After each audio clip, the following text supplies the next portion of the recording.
प्रिय मित्रों, जय श्री कृष्ण। मैं हूं आचार्य डॉक्टर विष्णु कुमार मिश्रा और आपका बहुत बहुत स्वागत करता हूं, बहुत बहुत अभिनंदन करता हूं।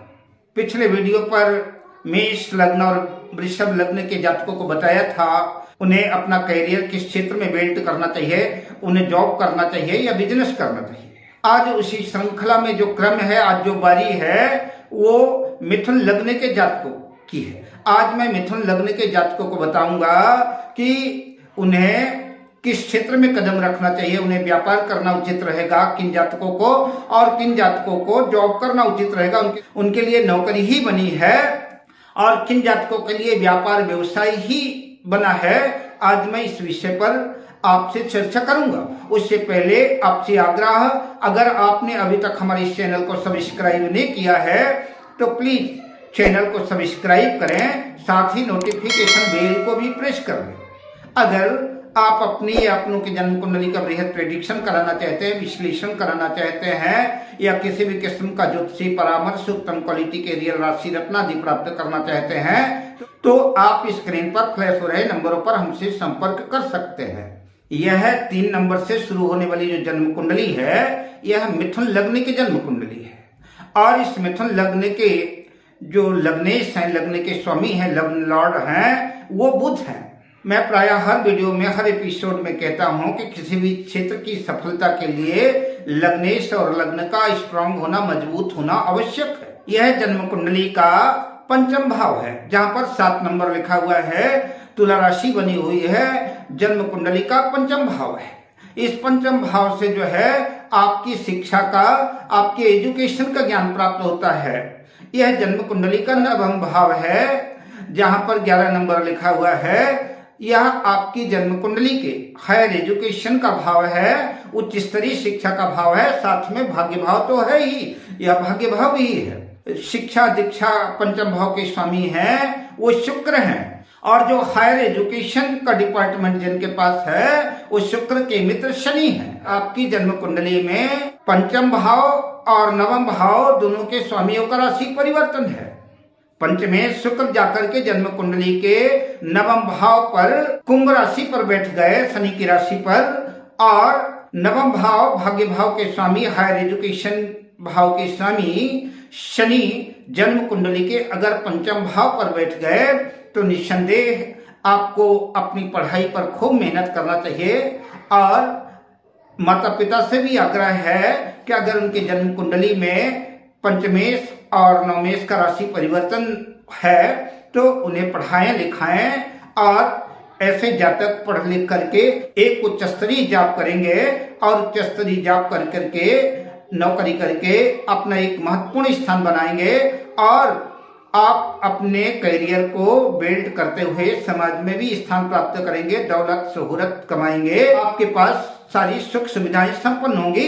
ऐसे जातक निस्संदेह जॉब के लिए ही बने हैं, नौकरी के लिए ही बने हैं, इन्हें नौकरी ही करना उचित रहेगा। अगर जन्म कुंडली के केंद्र त्रिकोण भाव में कहीं भी शुक्र और शनि की युति हो जाती है, चतुर्थ भाव को छोड़ करके, चतुर्थ भाव में चूंकि 6 नंबर लिखा हुआ है, 6 नंबर पर कन्या राशि पर शुक्र नीच के हो जाएंगे, तो चतुर्थ भाव को छोड़ करके जन्म कुंडली के लग्न में, पंचम भाव में, सप्तम भाव में, जन्म कुंडली के नवम भाव में, जन्म कुंडली के 10वें भाव में कहीं भी अगर शुक्र और शनि की युति है तो भी आप हायर एजुकेटेड होकर के उच्च स्तरीय शिक्षा प्राप्त करके एक उच्च स्तरीय जॉब प्राप्त करेंगे, और आपको जॉब के क्षेत्र में ही रुचि लगाना चाहिए। आप जॉब के लिए ही बने हैं। अगर जन्म कुंडली के पंचम भाव पर गुरु और शुक्र की युति है, या गुरु शुक्र का प्रभाव पंचम भाव पर है, तो निस्संदेह आपको तब भी शिक्षा के क्षेत्र में ही कदम बढ़ाना चाहिए, और आप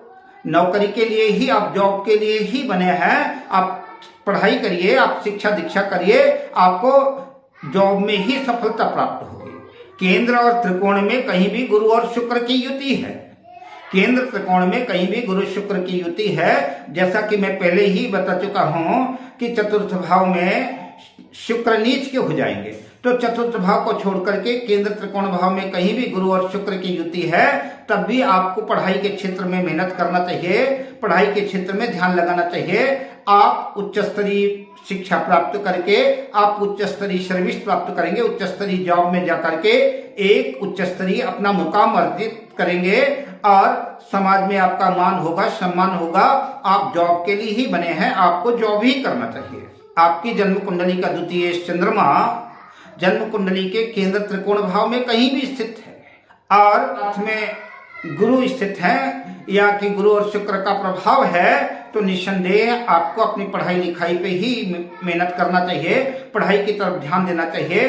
आप हायर एजुकेटेड होकर के उच्च स्तरीय शिक्षा प्राप्त करके आप बढ़िया सुंदर जॉब करेंगे और जॉब में ही अपने करियर को बिल्ड करेंगे।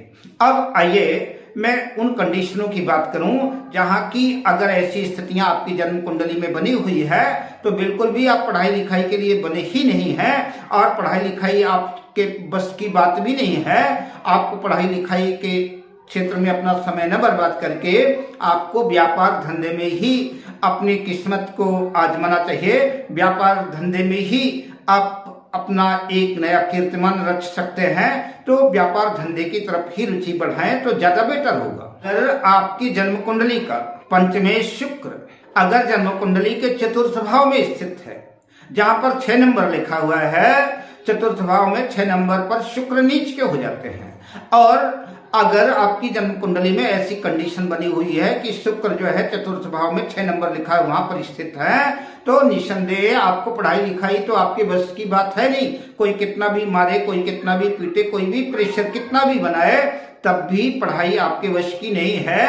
और ऐसे माता पिता से भी आग्रह है कि अगर जिन बालकों की जन्म कुंडली में पंचमेश नीच राशि में चले गए हैं, उनको पढ़ाई लिखाई की तरफ ध्यान न दे करके उन्हें जो है व्यापार धंधे की तरफ जो है उनका दिमाग ले जाए, किसी स्किल किसी हुनर की तरफ दिमाग ले जाए, उसी क्षेत्र में बिजनेस में ही वो अपना करियर जो है बना सकते हैं और उसी में ही उनको सफलता प्राप्त होगी। और वो व्यापार के लिए ही बने हैं, पढ़ाई के लिए बिल्कुल कतई नहीं बने हैं।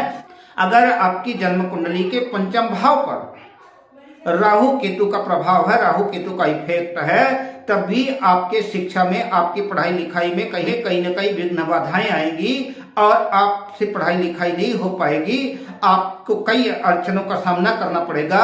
इसलिए बेटर ये होगा कि वक्त रहते ही, समय से पहले ही आप व्यापार धंधे में अगर वो समय लगाते हैं, तो आप व्यापार धंधे में समय लगाएंगे तो धीरे धीरे एक समय ऐसा आएगा जब आप एक ऊंचाई को प्राप्त करेंगे और आप अपने व्यापार से ही दौलत शोहरत सब कुछ अर्जित करेंगे और आप एक नया मकाम बनाएंगे। आपके जन्म कुंडली में 2 से अधिक क्रूर ग्रहों का प्रभाव है पंचम भाव पर।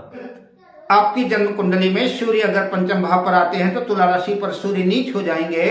अगर पंचम भाव पर सूर्य मंगल राहु केतु 2 से अधिक क्रूर ग्रहों का प्रभाव है, तब भी पढ़ाई आपके बस में नहीं है, एजुकेशन आपके बस का नहीं है। आप इस क्षेत्र को छोड़ करके बिजनेस की तरफ ही अपना ध्यान ले जाएं, व्यापार की तरफ ही ध्यान ले जाएं और व्यापार में ही आप एक अपना स्थान बना पाएंगे। तो आपको व्यापार ही करना चाहिए। बहुत से लोग ऐसे दुनिया में हैं जिनकी पढ़ाई लिखाई नहीं हुई, जो बहुत ज्यादा पढ़ लिख नहीं पाए, लेकिन उन्होंने मेहनत किया और जीरो से हीरो बने।